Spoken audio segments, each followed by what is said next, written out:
Boche gold and diamonds. Buy now, pay later. Ottapalam മേഖലയിൽ ആഴ്ചകളായി നേരിട്ടിരുന്ന ശുദ്ധജല പ്രതിസന്ധിക്ക് പരിഹാരമായി. വരോട്, പനമണ്ണ, കണ്ണിയമ്പുറം പ്രദേശങ്ങളിൽ ജല അതോറിറ്റിയുടെ ശുദ്ധജല വിതരണം പുനഃസ്ഥാപിച്ചു. പൈപ്പ് ലൈനുകൾ തുടർച്ചയായി പൊട്ടിയും വാൾവുകൾ തകരാറിലായുമാണ് ജലവിതരണം താറുമാറായിരുന്നത്.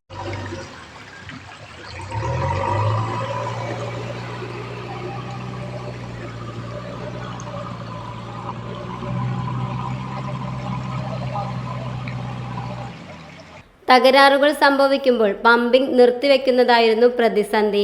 വരോടും വീട്ടാമ്പാറയിലും പനമണ്ണ മഞ്ഞളാടിപ്പടിയിലുമായിരുന്നു പൈപ്പ് ലൈനിൽ പൊട്ടൽ.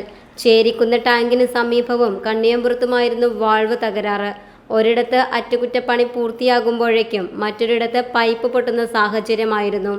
നഗരസഭാ കൗൺസിലർമാരുടെ നേതൃത്വത്തിൽ ടാങ്കറിൽ വെള്ളമെത്തിച്ചാണ് പ്രതിസന്ധി മറികടന്നത്. ജല അതോറിറ്റി ജീവനക്കാരുടെയും കരാർ തൊഴിലാളികളുടെയും ആഴ്ചകൾ നീണ്ട പരിശ്രമങ്ങൾക്കൊടുവിലാണ് പ്രശ്നം പൂർണ്ണമായി പരിഹരിച്ച് ജലവിതരണം പുനഃസ്ഥാപിച്ചത്. Time kids preschool, Mannannur road, Vaniyamkulam. Dot view news. കാഴ്ചകളാണ് ലോകം, കണ്ടു തുടങ്ങുക.